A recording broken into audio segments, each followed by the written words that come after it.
Hello, this is Ron with Revive Carpet Services, and we are presenting for you Carpet Mishap Moments.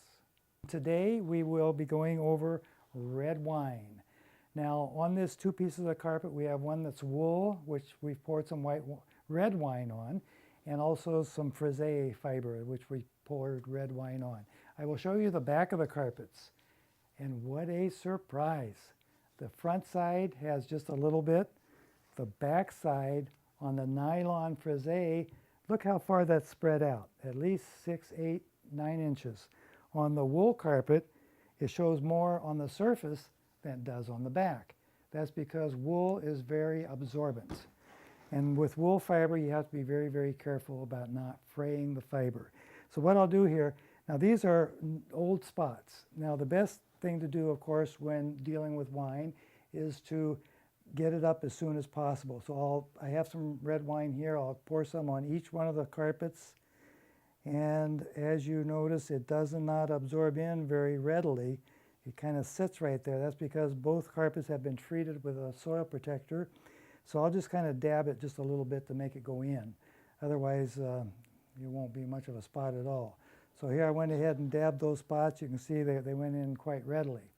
Now what I'll do now is take a paper towel, and the idea is to soak up as much moisture as possible before you do any additional spotting.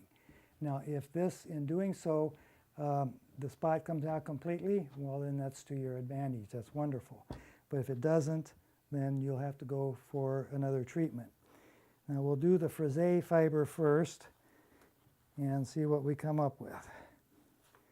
Well, there's just a little tiny trace there yet. Let me dab just a little bit more here.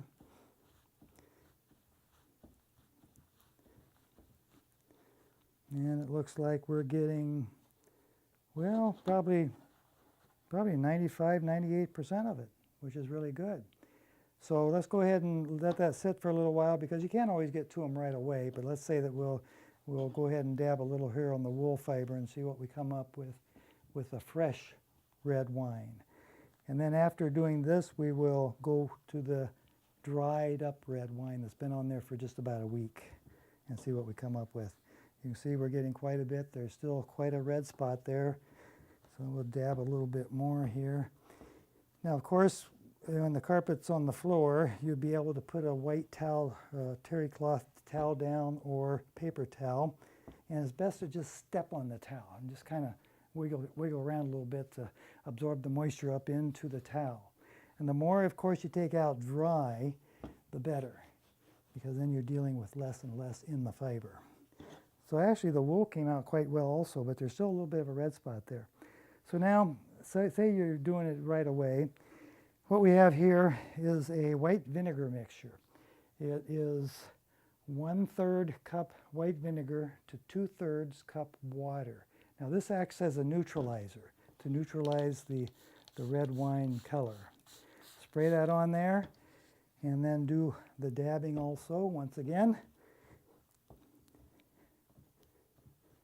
And presto, it should be pretty much gone.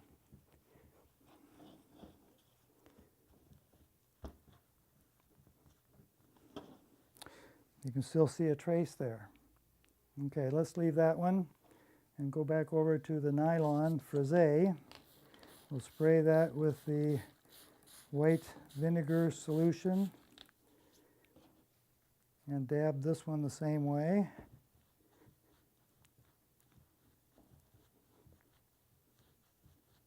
Now, of course, this is the correct procedure. You want to get to the spot as soon as possible. The sooner you get to it to neutralize it, the better. Now, you don't want to do a lot of rubbing, because you could actually fray the fiber and create a permanent fiber distortion. And that cannot be fixed if it's distorted. Let's see how much went through the back of this one. Quite a large spot. We got to it soon enough so it didn't spread a whole lot, but it still spread quite a bit, much more than you would have thought. There's still some red coming up. So we will reapply some more white vinegar and water.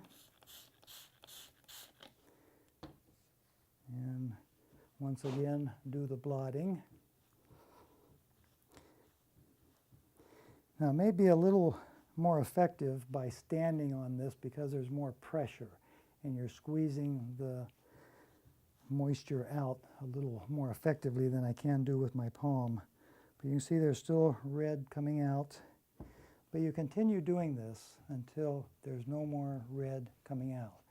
And then once you get to a point where there's no more red coming out, then we have another step to do. Let me go ahead and go back to the wool, spray the wool a little more, and do a little more of the blotting. Let's look at the back of the wool also and see what has come through the back portion. Quite a bit. Actually more so than before. I think that's surprising. Well, actually, there is a line, I don't know if you can see that, but there's a line go this way on the wool fiber. Be interesting to see this when it completely dries. Maybe I'll show you in future videos what it looks like. But let's see what we get here. Well, the red wine there is almost completely gone on the wool. The next step, after getting as much as you can out, is to apply put a paper towel over top of the spot and then put something that is weighted. In this case, I have an encyclopedia book. Just put the weighted on top of the paper towel. The idea there is that in the drying process, when it wicks up, it'll wick into the paper towel and not leave a spot on the surface of the fiber. And so that would, if we left that, I'm sure that that would, in a day or so, be dry and there'd be no spot. You can see it's already beginning to wick up a little bit of the red that we didn't even see before. And so that is the correct way of spotting a spot when it's fresh.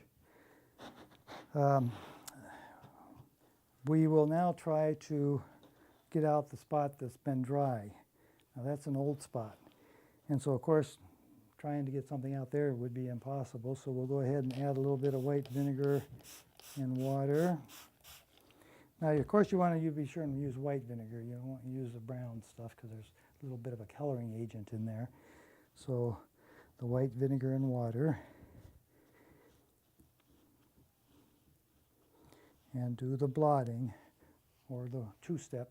Stand on there and just twist around a little. It works quite well. It's getting lighter. There's still some there. And if you look on the back side here, you can see how much redder it is there rather than the purple on the outside. So we are getting some up from the back. So you keep doing this until you get no more transfer from the fiber to the towel.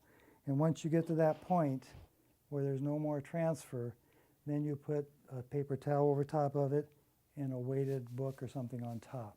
So that way in the wicking process, anything that further that wicks up will wick up into the towel. Let's go ahead and go to the wool fiber.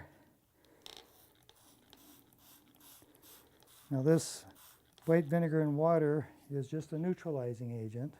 It neutralizes the dyes that are in the wool. They're in the wine.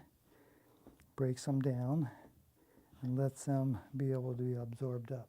Now wool being a natural fiber is more stain prone than synthetics. Wool absorbs moisture very readily. You want to be particularly careful with wool not to do a lot of rubbing or scrubbing because you'll fray the fiber and it's a permanent carpet distortion. And there's no remedy for that other than sectioning in a piece. And as you see on the wool fiber, it's not responding very well. It did come out quite well on the fresh spot, almost 100%. Now with the towel on top and the weighted on that, it more than likely would be 100%.